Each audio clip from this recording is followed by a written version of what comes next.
that, unfortunately we can't change that. So bitter in that way, but, the wheels of justice do turn, and we do make progress. And so we have information today regarding the case that we're thankful that we're able to come here with that information today and keep moving forward to answer a lot of questions and, again, to ask for your assistance. So I'm just going to, with me today, I'm Sergeant Kerry Halls, the Public Information Officer for the Sellersburg Post, Indiana State Police. With me today is Tara Coates Hunt. She's the Chief Prosecuting or Deputy Prosecutor with the Washington County Prosecutor's Office. Again, this is a Washington County, Indiana case, and their office will be handling it, as well as the lead detective in this case, Detective Matt Busick from the Indiana State Police here in Sellersburg. Also have Sheriff Brent Miller from the Washington County Sheriff's Department with us today, and we're just thankful for the support of everybody here. Just a brief overview on this case. April 16th of this year, 2022, a young child was found deceased in a very distinctive suitcase on Holder Road in southeast Washington County near Pekin, Indiana. Holder Road is a dead-end road. It's very isolated, not heavily traveled at all. That was back on April 16th again. At that time, when we were first notified of the child being discovered, very little information was there for our units, our detectives, our officers to work with. There were no witnesses, there were no family members, there were no acquaintances that came forward with any type of information. We only had what we had there at the scene, and that was it. We had worked almost instantaneously with the National Center for Missing and Exploited Children, and any leads from that also proved unsuccessful. No matches to any child that was listed as missing. We had thousands of tips. We did have a dedicated tip line that's still open. Thousands of tips have come in over the past months. Again, this has been approximately 6 months since April 16th on that tragic morning or evening. Thousands of tips came in. Unfortunately, none of those tips were associated with this case. But we are very grateful for those tips that came in. We're grateful for the public's interest in this case, obviously wanting justice for this young boy. Again, at the time, we advised that it was a approximately 5-year-old black male child who was found in that suitcase with no apparent signs of trauma. But we are thankful for all those tips that came in, and we do want the public's help, obviously, and we're thankful for their attention to this case. An autopsy was performed shortly after that, and again, there was no signs of physical trauma that we could detect. The autopsy also did not detect any signs of physical trauma that was readily available or seen. The autopsy listed the cause of death as electrolyte imbalance that caused a viral gastronitis. Again, I'm not a doctor, so I can't explain all that, but that was the cause of death listed on the autopsy. Also, at that time, toxicology reports did not reveal anything. There was nothing in the toxicology reports that would lead us to a cause of death. From the onset, detectives and crime scene technicians and Indiana State Police laboratory personnel utilized physical evidence in hopes of discovering, determining, and locating a suspect in this case. I want to emphasize that no crime scene evidence technologies were spared in this case, in this investigation by the Indiana State Police, including those available only through federal and outside agencies. So we utilized everything we could. Anything that was a possibility was looked into, and the department was 100% behind it. Any type of funding or anything like that that was needed, there was nothing spared in this case. As a result of physical evidence and the investigation itself, our detectives were able to identify 2 suspects in this case, and detectives were also able to identify the deceased child. On October 14th, based on information in this investigation, the Washington County Circuit Court issued 2 felony arrest warrants, one for Dawn Elaine Coleman, 40, of Shreveport, Louisiana. Another for Dewan, and I'm not sure about the pronunciation on this, Ludi Anderson. Dewan Ludi Anderson, 37, of Atlanta, Georgia, who is the mother of the deceased child. Those felony warrants were for neglect of a dependent resulting in death, a level 1 felony, as well as obstruction of justice, a level 6 felony. As a result of the information gathered in this investigation, Detective Matt Busick, who is the lead investigator, and Detective Chris Tucker, also from the Indiana State Police Post here in Sellersburg, traveled to California. On October 19th, so just a few days ago, Detective Busick located and arrested Don Coleman with the assistance of the San Francisco PD. This investigation is ongoing and continuing. As a result of information that's still being worked on in this investigation, the two also traveled to Los Angeles, the Los Angeles metro area after arresting Don Coleman.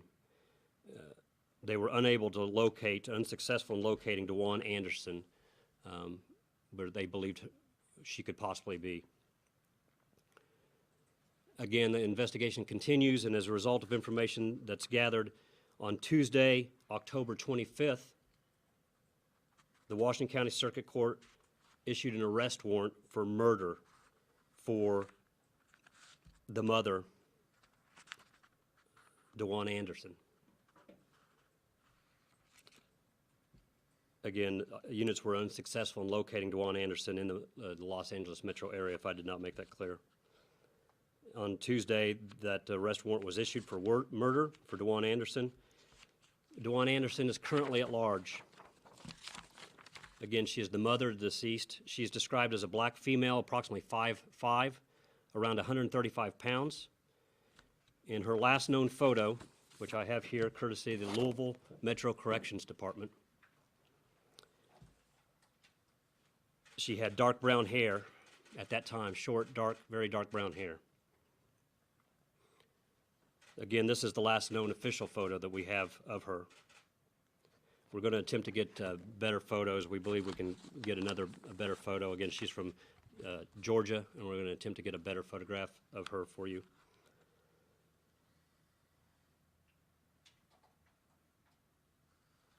Dewan Anderson is last known to have been in the Echo Park area of Los Angeles, California. But since this investigation began, she's traveled to several locations west, including Houston, Las Vegas, Los Angeles, San Diego, and San Francisco. At this time, her whereabouts is unknown. So again, she's at large, and we're looking for the public's assistance in locating her. At this time, we can also identify, excuse me,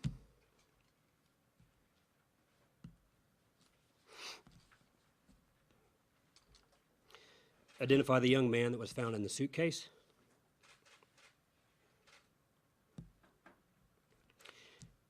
He was Cairo Amar Jordan. Cairo Amar Jordan was from Atlanta, Georgia. He was 5 years old at the time of his death. And Cairo would have turned 6 this past Monday on October 24th. Again, Cairo Amar Jordan, he was 5, from Atlanta, Georgia. The Georgia Bureau of Investigations has assisted us in this case as well, and they have made contact with his family members after we were able to get more confirmation that the boy was in fact Cairo, which this investigation has a lot of twists and turns, a lot of information. It may sound like it just moves methodically based on the information I read. So please know that this probable cause affidavit that we'll hand out has a lot of information. That's still just the tip of the iceberg. There's a lot of information in this case. So realize that we're still not going to be able to answer every in and out of this investigation, but we're giving you as much as we possibly can, and I will give you a copy of that probable cause affidavit. That probable cause affidavit is for Coleman, who again was arrested in San Francisco just a few days ago.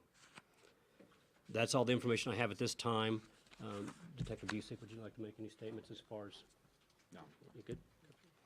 So, Ms. Coleman will be transported here to Indiana sometime within the next under 30 days. She will be here on Indiana soil to answer to those charges. Again, we need the public's help in locating the mother, DeJuan Anderson. So I've shown that photo. We'll have that photo for you to go out and hopefully a better photo. But we desperately want the public's help in finding her and bringing her to justice. This whole case is all about justice for Cairo. That's the only thing this case has ever been about. So I know there's been lots of questions and why don't we do this and why don't we do that. The investigators have a lot of information and they all have their reasons, but the main reason is the integrity of this case and so that justice is served. And so even some things that may seem obvious that why wouldn't you do this, there are reasons why they can't. And if we have done some of those suggestions that come in from the public and from the media, it's very possible we wouldn't be standing here today. We would have nobody in handcuffs. We would have nobody in jail right now, bringing them back for a trial. So just understand that there's always a reason. We don't take, obviously, anything lightly at all. It's a very serious investigation. Again, the department's held nothing back on this investigation for our detectives to be able to do what they need to do. So, having said that, that's all the information I have at this time. We can take a few moments maybe for a few questions. Again, I'm not going to get into specifics. I've given you a lot, and I will give you the probable cause affidavit that you can look into. Can you provide the spelling? Yeah, the spelling. Sure. Again, I'll start at the beginning. The first arrest, Dawn, D-A-W-N, Elaine, E-L-A-I-N-E, Coleman, C-O-L-E-M-A-N. She was 40, from Shreveport, Louisiana. The mother and currently at large, DeJuan, D-E-J-U-A-N-E. The middle name spelling, I'm not positive on the pronunciation. The spelling is L-U-D-I-E. Last name of Anderson, common spelling A-N-D-E-R-S-O-N. 37, from Atlanta, Georgia.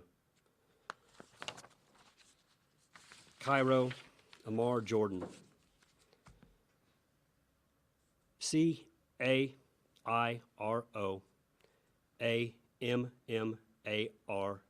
Jordan, J-O-R-D-A-N. And he is also from Atlanta, Georgia. What's Don's relation? Excuse me? What is Don Coleman's relation We to anyone? can't get into that right now as far as I don't have all the specifics that we're going to get into, but not related physically that I know of information that I have. Do they have any ties to this area at all? Was she in Metro Corrections? Is that She what was, the that photo was provided by Louisville Metro Corrections. She was arrested by LMPD a few weeks prior to this case beginning. So my knowledge is they were only here temporarily. I'm sure you guys will do your due diligence and look into the background. What And was she charged with? Do you know? I don't have that information specifically in front of me. I believe it was some type of a theft charge, but I can't say that for sure. Have you spoken with Cairo's father? The Georgia, yes, detectives from this agency have spoken with family members, and we also were assisted by the Georgia Bureau of Investigations. When you arrested Dawn, what did she say about what happened? Well, we don't get into any comments about that are made, any statements, any witness statements or suspect statements. But she was arrested. She was, interviewed as part of this investigation. But what were they doing in Washington County? Do you want to answer that? Do you have any issues with me just giving general background on that? The fact that they just generally weren't from here. Yeah, they weren't from this area. They were passing through. Again, when you guys do your due diligence and investigating backgrounds, you'll probably come up with some accurate conclusions as to why they may have been in this area. That would have been about the time of if I correct me, that would have been somewhere around the time of the Kentucky Derby in the springtime, but I'm not positive on that. Do you know if she had any other children? I do not have any information on other siblings or family members or any children for her. So for the two charges, the obstruction of justice and the neglect of dependent resulting in a death, if convicted, what's the maximum sentence? Can you speak to that, or would you like to speak to that at all? 40. They're both felonies. One is a level 1 felony, the other is a level sixth felony.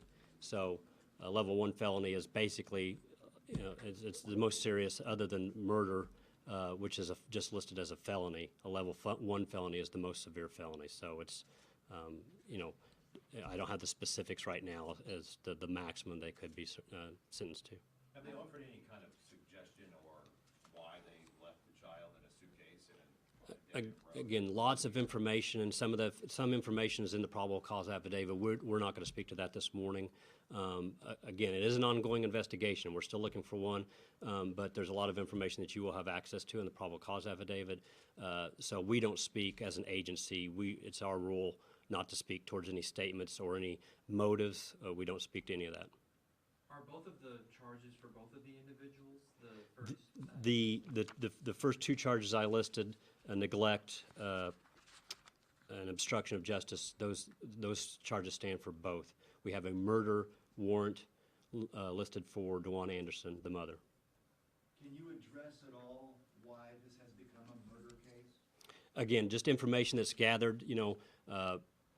The detectives have gone through a lot of information, tons of interviews, in the last few days, lots of information to comb over and specialists to work with. So, as a whole, the information that they have makes our department and the prosecutor's office confident in a murder charge, and that's why that warrant's out there. Again, we have probable cause for that murder warrant. So the PC affidavit, again, has lots of information listed. You won't have the PC affidavit for Anderson because she is not in custody. That is not a public document. But the other PC affidavit has lots of information. Again, that's just kind of the tip of the iceberg. We don't put everything, a whole case, into a PC affidavit, just what's needed to establish probable cause. Was there any information that Cairo could have been in danger or that authorities had been called on his mother before for his safety or anything like that? I don't, at this time, have that information, but I don't have information that's saying that that's the case. And was he enrolled in school? I don't have that information at this time. Speak about just the importance of getting the public's help. Obviously, Right. You all relied on tips from day one. Right. And just in locating, the suspect. Right. the child's mother. Again, we had the special tip line. We asked for tips. We got thousands of tips. Unfortunately, none of them were successful.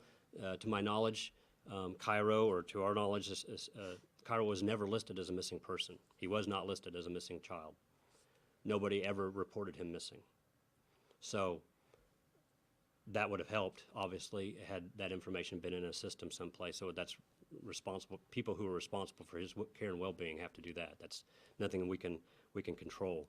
Because parts of these crimes cross state lines and the investigation obviously cross state lines, why has the state of Indiana and Washington County made a point of adjudicating this here? That's, very good question. Long story short, basically, that's where the body was located, and the way the law is written, it can stand at that location. We can assume things, may have information for different locations, but in the end, the child's body was found deceased at that location. So Any idea where the child died specifically? Was it in Georgia? Was it on the West Coast? Again, we can't get into all the specifics of the case, but we can say that he was deceased, when he was located at that location. What does justice for Cairo look like for you all who have been investigating this for 6 months? I can tell that everyone's feeling emotional in this room. What does justice look like for you? Justice means bringing everybody who's responsible for this death here and having them stand and go through the system and be found, justice served through the court system. We want justice for Cairo.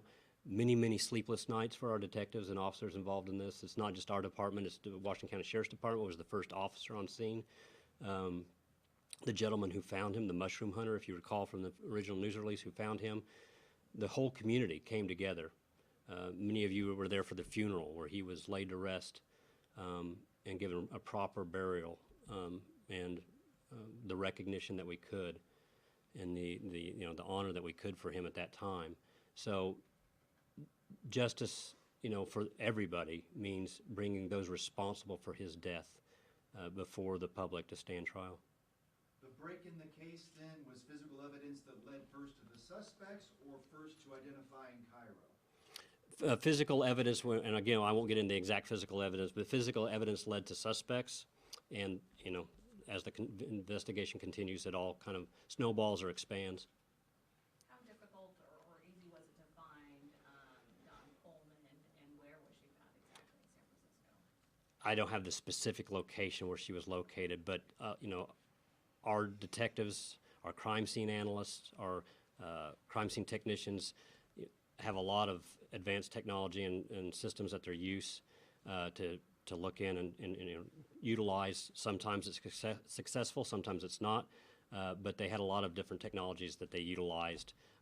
You know, specifically how they did that, I can't get into that, but just know that a lot of people were working on this case here, Indianapolis, you know, all over, trying to assist in this. And what Are does you make aware it that so if difficult Cairo to had, locate? was in his mother's custody at the time of his death? Say that one more time. Was he, did his mother have full custody of Cairo? I don't have specific information on the custody, legal custody, but obviously, you know, with the charges, we know that he was with her. So, as far as who has physical, official, legal custody, I believe that could be the case, but I don't have that specific answer in front of me. How is it becoming so difficult to find the mother? What happened? You went to LA and then couldn't find her? Right. Again, sometimes, you know, it's just like anything else. Things change. They may have information that's available, and over time, that information can stop. Again, we don't get into specifics of how it was done, but they obviously were able to at least attempt to track or locate after they had an identity for a certain period of time. But at a certain point, that wasn't. They couldn't follow through with that anymore. It got them as close as they could. They did go to California and attempt to locate in the last known area. They were assisted by the Los Angeles Police Department there as well. Federal agencies, I need to mention that too, also assisted with this case. Not specifically at that location, to my knowledge, but throughout the case, our detectives have been in close contact with various federal agencies who have assisted. But yeah, the technologies, whatever they were at that time that they used, you know, sometimes that's available and sometimes it's not. Sometimes things change, and something we did have is no longer a source. Speaking to the family of Cairo, did you all get any explanation why there wasn't a missing child? Yeah, I don't have information on that now, and I haven't spoken with the family, I mean, you know, myself, so I'm sure there's reasons, but no, I don't have information as to why that's. Cairo remain in Indiana. I know that. You know, that's very early for me, just for anybody to say, you know, that's not something that I would be a part of and be able to answer, you know, in years or time future after everything's completed. That's probably a matter for the family, but I'm not the one to make that call. I know this case has been personal for you. There have been sleepless nights for yourself and for so many others in your department and for the community, anyone who's a parent really watching this. How does it feel to finally be able to take a breath and read that boy's name? Well, you know, we're not going to take a breath other than just, you know, we're still in full stride on this investigation. So, yes, obviously, we've been looking, like I said at the beginning, bittersweet. Nothing's going to change the fact that Cairo is not with us, but we're very thankful for the information that we do have, and we can step forward. You know, we've wanted from the get-go to be able to say we've identified this child and we've identified suspects, and we realize it takes time, but, you know, in the whole scheme of things, 6 months later, when we started with nothing other than what was in front of us in the woods that evening, and nobody came forward with any useful information. Not anybody's fault, but nobody could provide any information. Nobody that could provide information came forward. So they went from having nothing other than what lay there in front of them to a lot of answers in 6 months' time, and that really speaks well to our Detective Busick and our detectives and our crime scene technicians, our analysts, everybody involved. What kind of physical evidence led to this? Again, we don't get into specifics. You'll have information relied to you with the probable cause affidavit that will mention stuff, but we specifically don't mention that during. You mentioned resources beyond ISP. Could you talk about at least what those resources were that may have helped find? Again, there's numerous technologies that are out there. Some are very advanced, DNA technologies, those types of things. We have the technology within the United States Police for some of that, but there's even more advanced DNA technologies that were assisted by other agencies. Facial recognition technologies were utilized at one point by federal agencies. So again, multiple agencies assisted. Some of those have, you know, especially the federal backing, they can do a lot of things that a state agency can't. So we were very thankful for that information and those abilities to help us. Would anyone from Washington County like to address how this has impacted your community and the way that your community really adopted this unknown boy?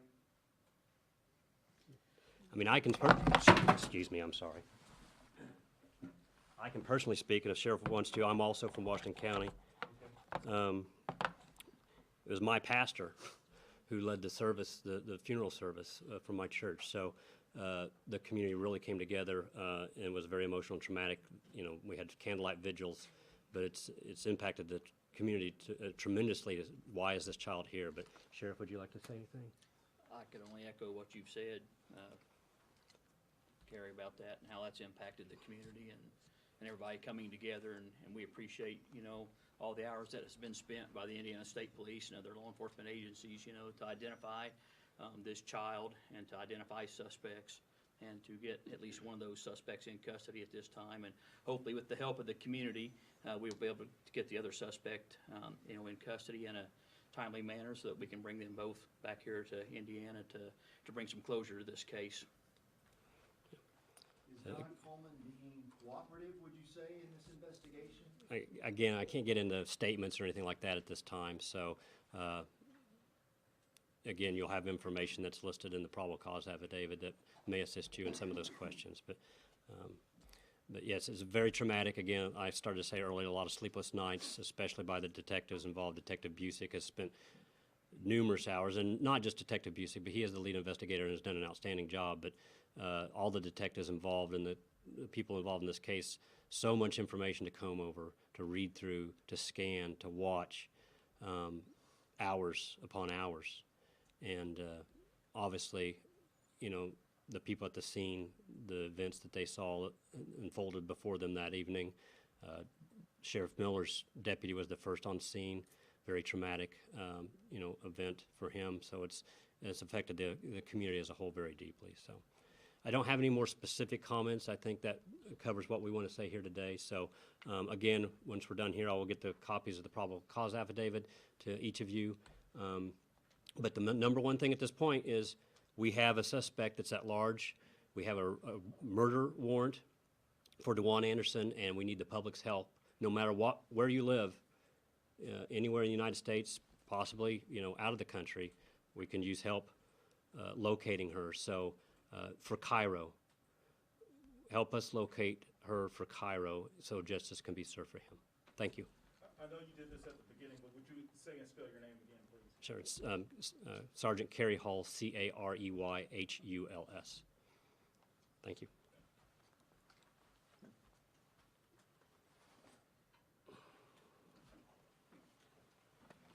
Thanks, guys.